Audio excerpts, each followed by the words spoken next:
Donald Trump, the so-called peace president, did what presidents did before and what they would do most likely long after. The US has entered into another war and illegally bombed Iran.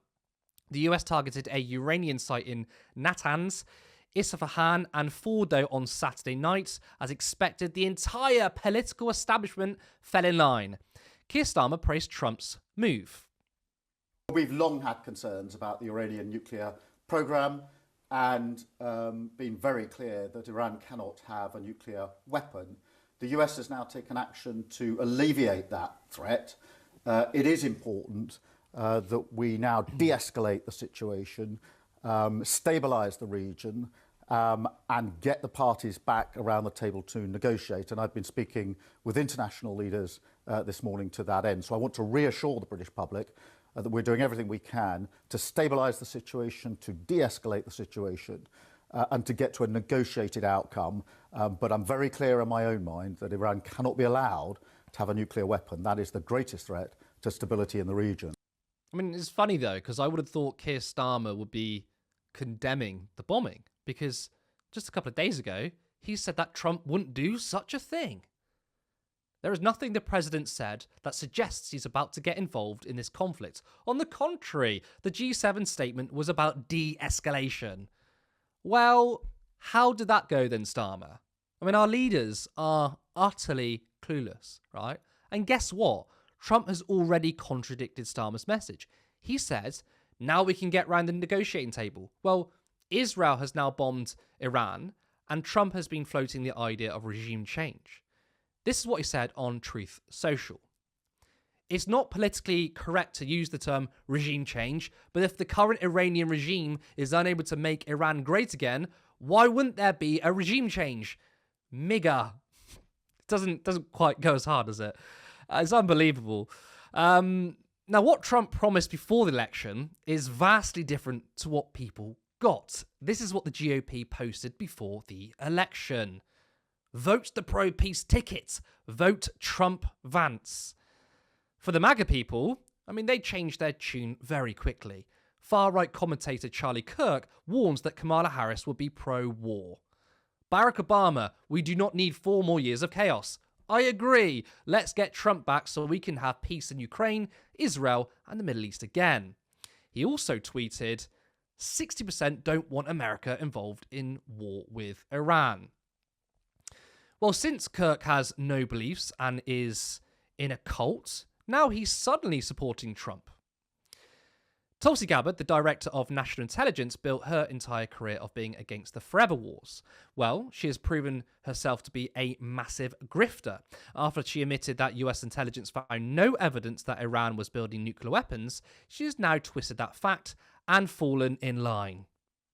Tulsi Gabbard says Iran could produce nuclear weapons within weeks, months after she testified before Congress that the country was not building them.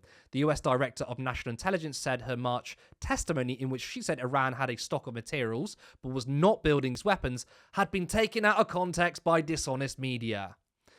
However, it's so easy for politicians to change their so-called principles when money is involved, specifically the Israeli lobby.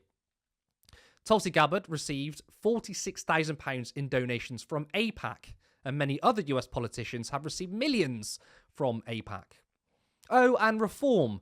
Remember those guys who pretend they are anti-establishment? Well, they've all fallen behind Trump too. Reform UK stands behind the military actions of the USA overnight. Iran must not be allowed to have nuclear weapons. The future of Israel depends on it. The US has cited in all our interests. Sorry, let me start that again. The US has acted in all our interests in helping Israel prevent Iran having nuclear weapons. Thank you. The thought of Iran having nuclear weapons terrifies me. This is the right course of action. Yep, they're just another corporate pro-war-mongering party. They're not anti-establishment. They are pro-billionaire, austerity, forever war party, just like the rest of them. And I'm sick and tired of the war machine, of the bought politicians and the media hacks who cheer it on. They smear you as Iran supporters. Iran is an ultra-conservative, authoritarian regime. This isn't about being pro-Iran. It's about being supportive of international law and peace. Iran hasn't attacked anyone for 300 years. Yet the entire establishment gaslights us and tells us Iran is a threat to the Middle East, to peace. Israel has attacked 7 different countries. They attacked Iran twice unprovoked in 2 years. Both the US and Israel have nuclear weapons. We keep being told that it is of the utmost importance for Iran to not have nuclear weapons. Need I remind people that the US dropped a nuclear bomb on Hiroshima, and Israel can't stop attacking their neighbours. So if there's anyone that terrifies me who has nuclear weapons, it's the US and Israel, 2 countries who are the biggest threat to world peace. These bastards want war and blood for profit, for regime change, for colonialism and genocide. And if you stand in opposition to that, they smear you as an enemy, as a supporter of backwards regimes and as terrorists. They prescribe those who throw paint on planes yet give money and arms to countries that engage in ethnic cleansing. They think you're so stupid, but you're not. We can see through the bullshit. The media hacks who've never come across a war they haven't supported want to tell you it's about peace and security. In reality, it's a gravy train. And you think they'd learn from 2003. But they haven't. That's because they have no intellectual curiosity, but above all, they have no humanity. And to the right wing who pretend to be anti-war, they are full of it. There is no left-right crossover when it comes to war. Only the left has truly stood for peace, and the right wing are being exposed for everyone to see. Keir Starmer is an utter disgrace. Himself, Trump, and everyone else backing Israel and cheering on more war, more bloodshed, and more refugees should be in The Hague. Lewis, the UK and US have shown the world that diplomacy means absolutely nothing. Iran was already around the negotiating table, then Israel attacked Iran. They were still willing to talk to the EU, then the US bombed them. 2 states have attacked Iran despite the fact that they have been in negotiations. So my question to you is, if anything, this has made Iran more likely to want to pursue nuclear weapons. And from their point of view, who could blame them? Especially as it looks like the US will force a regime change. Yeah, so what all the experts say about Iran's enrichment is that technically they do have the capability to eventually make one in the future because they enrich uranium.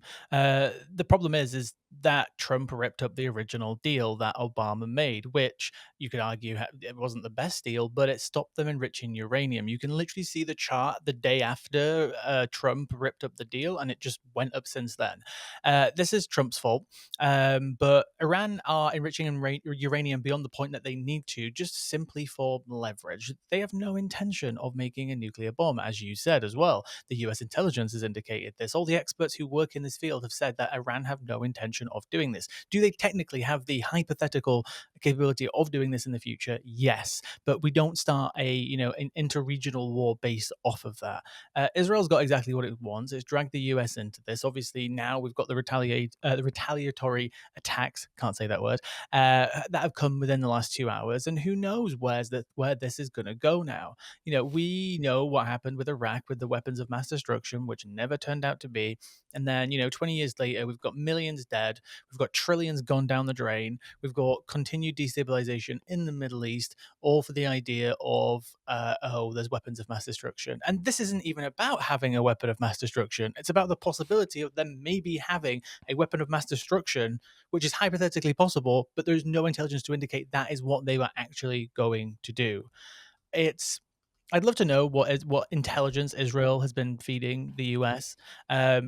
My suspicion, and this is just pure speculation, I think this is probably more to do with some of the people around him, like Hegseth, right? You've got, if anybody doesn't know, Pete Hegseth, who is in charge of the US military, he wrote a book a few years ago called The American Crusade, and essentially putting the woke, purging the left and the woke from society. He wants to purge Muslims from the world, essentially. That's why it's called The American Crusade, because he doesn't just talk about having a crusade in America to get rid of the Muslims, the left, and the woke. He talks about doing it globally. He even has sections dedicated to the population of Muslims in Leicester. He talks about Bradford in this book and talks about all these, EU countries being taken over, and the UK might be the first Islamic country to have a nuclear bomb. And this is the guy who's running the military and forgets that Pakistan has nuclear bombs, a majority Muslim country. My suspicion is that this is the people around him have pushed him into this. It's actually nothing to do with Trump or what he knows about the world or what he thinks he knows or what intelligence there is. It's just all to do with the ideological people around him. Because I do think there was a part of Trump, and I got the sense of this, that he didn't actually want this at first. And it feels like he has almost kind of been pushed into it by people knowing how to manipulate Trump because he is so easily manipulated. Did you see the clip of Benjamin Netanyahu after the strikes where he was basically just like, spreading Trump's cheeks on camera and just going to town like, oh, yeah, he's the greatest leader in the world. So, like, he was literally like, giggling and excited. Like he was so happy on camera that this has just happened. I think he was genuinely taken aback because everything indicated that he was actually trying to not do this, trying not to get involved. And he's been pushed into this by more warmongering people. That's just my speculation anyway. Mm. I mean, to me, it's kind of immaterial whether Trump wanted war or not. What really sort of tells us the story of what's happening is once you become president, you're in that political establishment and you obey the establishment. And there's there are a few things that as president you don't have the power of, right? And when it comes to foreign policy, you do what Washington says or else. So whether Trump was genuinely anti-war when he was, before he was president or not, kind of doesn't matter because there's so many people in politics who probably genuinely believe in good things. I'm not saying Trump did, but let's take a Labour politician, right? When they were younger, probably were quite left wing, and they get into power and they almost can't change the system. So it's kind of immaterial. However, having said that, I do think that when you gas up Trump so much, basically, sorry to use the term, lick his ass, but that's what it is. He does love it, and that's exactly why Trump has said multiple times publicly he likes Keir Starmer. He says he's kind of more liberal than me, but I kind of like him. And the reason why he says that is because Starmer, he absolutely lays down for him, right? He does whatever he wants. So I reckon when he's having conversations with Trump, Starmer's going, "You're so right. Do you know what? We disagree with many policies, but you're fantastic." I think he gasses him up, and I think that's why Trump likes him. And you can see how that's so true because when Starmer said before the US bombed Iran, Starmer said, I don't think the US is going to bomb Iran. It's very clear what Trump's been saying is about de-escalation, right? And then the US bombed Iran. Now, if you were consistent, Keir Starmer would be like, whoa. I mean, I thought we were having de-escalation here. And part of the statement saying, I don't support Trump's actions on this. But what did he do? He goes, yeah, I support Trump's actions. Because he wants to keep Trump happy and do whatever he wants. Did you see the clip this morning of David Lammy, being asked if this was legal in his opinion, and bearing in mind he is a lawyer as well, and he couldn't answer the question. He couldn't answer it. Since then, Mark Rutte, the guy who's in charge of NATO, what's the chief executive? I can't remember what the title is. He came out in the last few hours and said Trump's strikes on Iran were legal. I don't know what on the basis. I don't know what his background is. It's quite literally not legal. Yeah, and obviously we had the report of Richard Hermer, the Attorney General, saying in the Cobra meeting that it likely wouldn't be legal, but we still don't have that legal advice published. And what's also, again, it's just the layers of hypocrisy. And somebody called Lisa Nandy out on this, was that when we were discussing legalities of the government when they were in opposition, David Lammy was in Parliament calling them out, saying, "Oh God, I think you should publish. I think you should publish a legal advice. I think it's awful that you're not doing it." And then as soon as they're in that position, absolutely. No, we can't publish the legal advice. Absolutely not. I mean, David Lammy is one of the most spineless politicians. He's probably the most spineless politician, a proper weather vane in Parliament. He has absolutely zero morals. I shudder when I hear his name. And of course, he refused to say whether this was illegal or not, because it's absolutely illegal. It was illegal for Israel to bomb Iran twice, and it's illegal for the US to do it. But once again, the US and Israel can do whatever they like. They can do whatever they like. And of course, and we're going to come on to it in a minute, Iran has a right to defend themselves, and they have. So the latest development is that Iran bombed a US military base in Qatar. And again, as a leftist, I don't want more bombs and more war. I certainly don't support anyone having nuclear weapons. But once again, if you're looking at this consistently, Iran's got every right to do that. And we're pretty sure that there was nothing damaged in it. It was basically like a warning shot. So it's really weird because what's happened over the last 2 hours, obviously, is that they've launched this attack. There were so many different reports coming out. There's reports of explosions in Iraq and Bahrain. These could be downed missiles. We don't know. What we do know is confirmed is that Qatar's intended target was this U.S. military airbase in Qatar.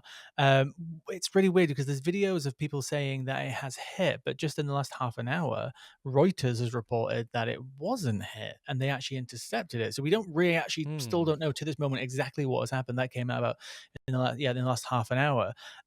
What has happened here, though, and we have to be really clear, and this is literally what all the analysis says across the board, from the right wing analysis even to the left wing analysis, is that Iran has chosen this base specifically with the purpose of them knowing it would be the intended target, that it would be evacuated, that no US personnel would have been hurt in this attack. And the reason they've done that is because they have to save face and they have to respond. And what they've basically shown us is that they don't want to respond where it's going to hurt. They actually want to de-escalate, but they have to save face. So they've attacked this base and give Trump the opening to say, right, I've hit you back. I Hmm. haven't killed anyone. I've barely done any damage. We don't know what damage has been done, but we know right now there's almost nothing, if not anything at all.